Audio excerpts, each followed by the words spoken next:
అందరికీ నమస్కారం అండి. నేను ఈ వీడియోలో క్రీడాకారులకు మరియు స్వయం ఉపాధిలో ఉన్నవారికి మరియు ఉన్నత పదవులు ఆశించే వారికి ఒక మంత్రమైతే చెప్పబోతున్నానండి. ఆ మంత్రం ఏంటంటే ఓం పరమాత్మనే నమః.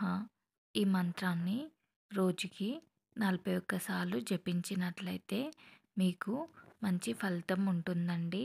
క్రీడాకారులు ఆటలలో విజయాన్ని సాధిస్తారు మరియు స్వయం ఉపాధిలో ఉన్నవారికి అంటే బిజినెస్ చేసేవారికి మంచి లాభం అనేది వస్తుంది.